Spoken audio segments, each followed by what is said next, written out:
It has not been touched, messed with, seen, anything since the 70s. That's the last time it ran. And as you can see, clearly, somebody has taken the original 446 pack, because this is a V-Code 6-pack car, taken it off and installed a 4-barrel on it. So your job, should you decide to take it, is I want to get this thing moved around. I want to raise it up in the air. I want to find out if the gas tank will hold fuel, and I want to get this thing running. I want to prove to those youngins out there and the old ones, this is what we used to have to do when we were kids. You'd get something running that had sat for 20 years. 68 Dodge Super Bee. How about that story? That was amazing. Frozen crankshaft. Yeah. That's a good one. Yeah, absolutely. But if it'll crank over, I know I can get that engine running. Pretty positive of that, aren't you? Yep. So I'm going to get my phone. You have your phone? I want to get it moved inside before it gets too hot out here. So go ahead and get me a nice shot of the carburetor, the distributor, get me a wide shot of the engine. I just kind of want that organic look so people can see we didn't stage this thing to run. Is that fair? Yes, sir. Just get me, I think I left it in the truck.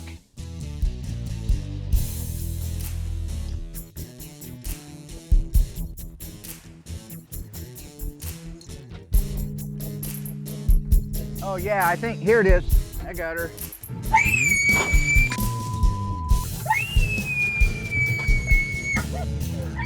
All right. Sick of that, Mark. Straight to me! So we know we got an old crusty car. This is kind of what I expected. Now, when I looked at the underside of the car, I was able to assess that the tank is in such bad shape. Here's the tank, and you can see clearly, first off, it's not its first rodeo, so to speak. The thing's been caved in by something, but it's not a big deal. It's more my concern right here, where you physically can tell that it's leaking fuel. So that's with 50-year-old varnish fuel in it. We'd never be able to get the varnish fuel out of it. And even if we did get it out and we put new fuel in, it's gonna pour out like a sieve. So at that point, it's not worth dumping gas into it and trying to get the fuel pump to do its job. It's easier just to bottle feed it. Because again, all I want to do is get the engine running. It doesn't have to run long. We just have to show that you can drag this old hole in and make it run, and use your imagination that with a little more parts and a little more money, you could actually get it on the road. If you just look, you can see that the whole car is in dire straits, from the rotten body, rotten frame rails, moving forward to the rear step wells that are completely rotted out with the seatbelt hanging, might add. This is what we usually have. Rotten main floors, floors that you could put your feet through like Fred Flintstone. Headers that have apparently over the years rotted completely off of the car, and at the collector point, this is not cut with a torch, this is broken off from rust. I don't know if I've ever seen that before.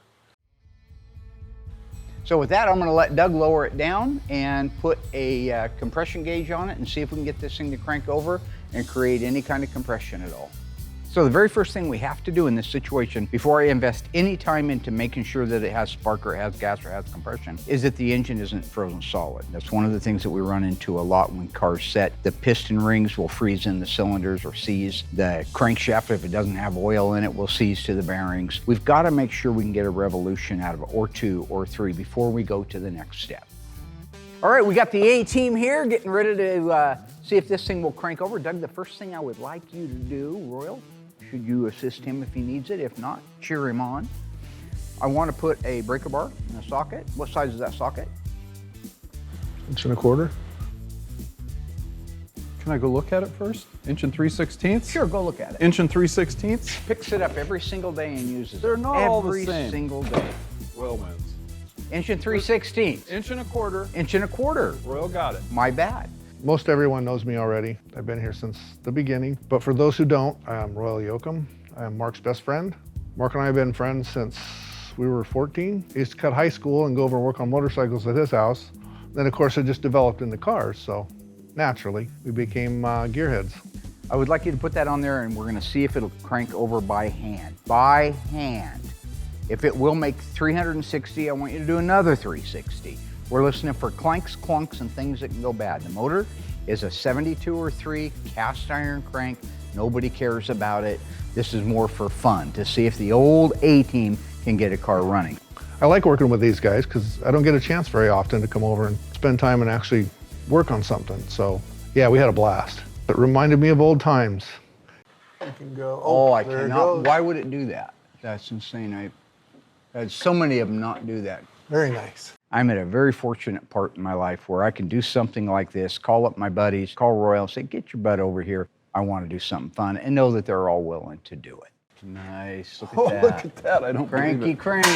Oh, ooh, that did not sound good, did it? Could have been the starter letting go.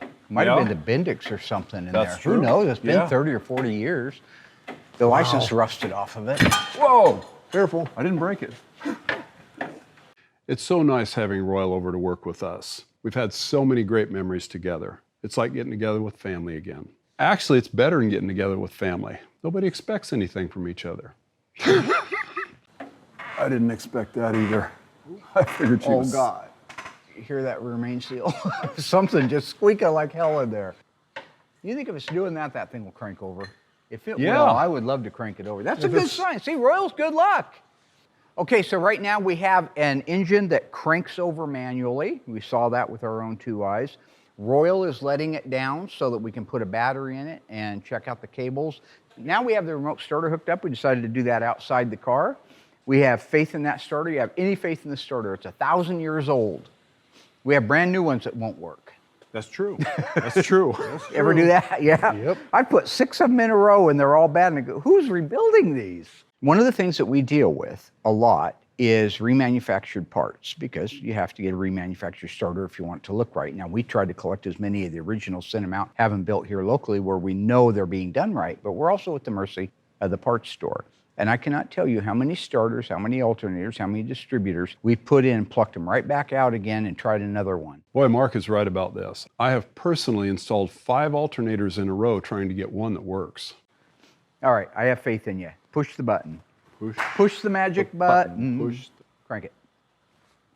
Yeah. Sweet. It actually sounds like it has compression. Yeah? So it actually cranks over. So I don't believe it. I will say that when Doug first hooked the battery up a little bit ago, the 4-way flashers were working. I'll show you. I couldn't believe it. Somebody had hit the 4-way flasher button. At some point. Setting since at least the 70s. Go figure. What are the 3 things that we need to make an internal combustion engine run? Royal, number 1. Compression. Dougie, number 2. Fuel? Spark. Look at these guys. Haven't missed a beat. Let's crank it over and see if that dilapidated coil has any spark to it. So Mark wanted to get this thing running. First thing you do is check the oil. Make sure it's got some fluids in it. It was full. It was a little dirty. We checked that off the list. So after checking the oil level in the engine, we went on to the wiring to the coil, and strangely, the coil wires were reversed. So the positive wire from the coil was on the negative side. The negative wire was on the positive side. So once the guys had the wiring corrected on this thing, again, this is all old stuff, so keeping it very simple, my theory was, let's just hot wire it. Hot wiring is simple. It's not like in the movies where you rip something out of the dash and touch 2 wires together. I don't know how to do that. In this case, we take a jumper wire to go from the positive side of the battery over to the positive side of the coil. That's the same as having the key in the on position with the battery connected. All right, we ready to crank this mother humper over? So, do we have power over there or to the points? Go ahead and check it out. We have Yep, power. it does. It does. After that, you crank the engine over, which will open and break the points, and that'll let us know if we have a live spark. Ready? Yeah.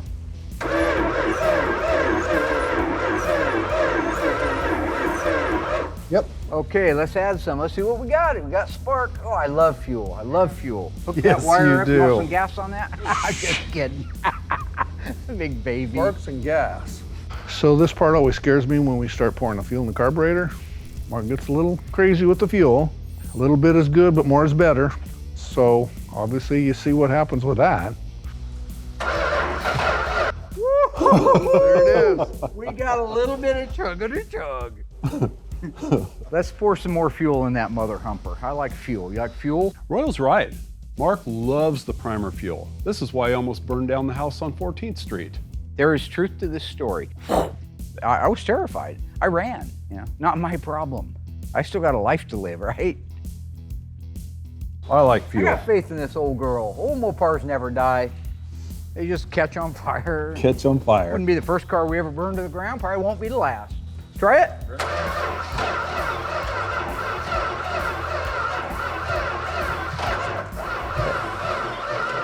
That's as close to crazy as you can get. Did it even fire? Yes. Right now, I don't think it has a lot of compression, and it's an awfully slow starter. Yes. Yes.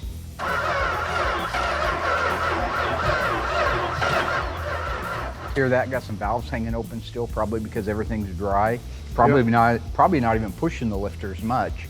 So the problem with the dry engine means it hasn't ran in a long time. There's no oil circulating throughout the engine. Yeah, there's some in the crankshaft. We checked that down in the oil pan. But what there's not is oil up between the piston rings and the piston and the cylinder wall. And it's that oil that causes the seal. All right, so if you don't have that in there helping with that, then you have very little or no compression. That's number one. Number two is you also don't have lifters that are pumped up because there's nothing to pump them up yet. Not until it runs, not until the oil pump engages. So firing a dry engine is most difficult because you probably have very low compression and valves that aren't working the way they're supposed to. But it's okay, it's gaining, we're gaining, Yeah. we're gaining. Okay, now we think we have spark. We got gas in it. The last time it was firing 2 or 3 times. I think we just continue to crank it over. We got nothing to lose. It can't hurt the engine. Find out what we got. Sooner or later, the starter's gonna go out or the battery's gonna go out. Run the throttle, what are you doing? Oh, you're gonna pour gas on me, aren't you? I'm not gonna pour gas on you. Doesn't Dougie? Burn my little friend up. Royal, Here we go. you want me to burn my little friend up? No.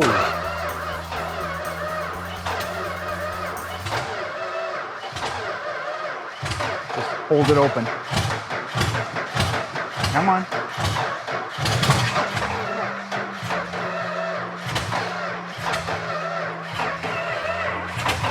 This is usually where I like to step back. I keep my eyebrows. All Mark knows is gas right now.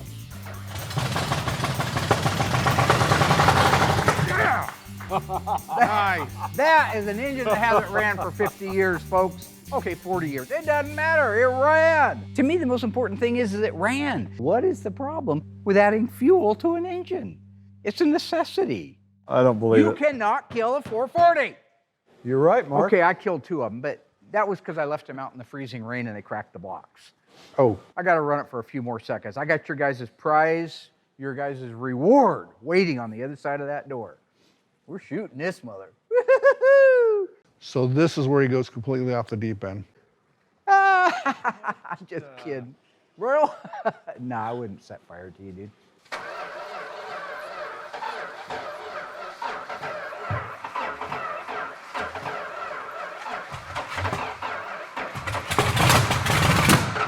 Woo! There you go. I rest my case. Some things never change, huh?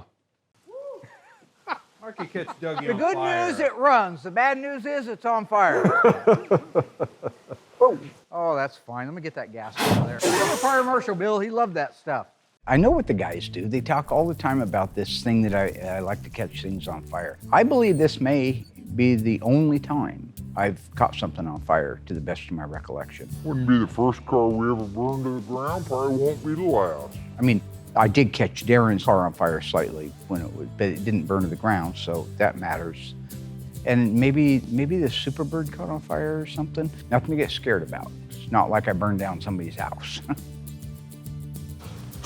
They're getting out of control. Yeah, she's on fire. That's very observant, Oh, the gas will Dougie. burn off sooner or later. You know why this stuff doesn't offend me? The people who are saying I'm some kind of a fire bug and I'm obsessed with gasoline are trying to put the very gasoline fire out with paper towels. Let me crank it over and suck some of that down. Hey, she runs. I think it's the gaskets on fire.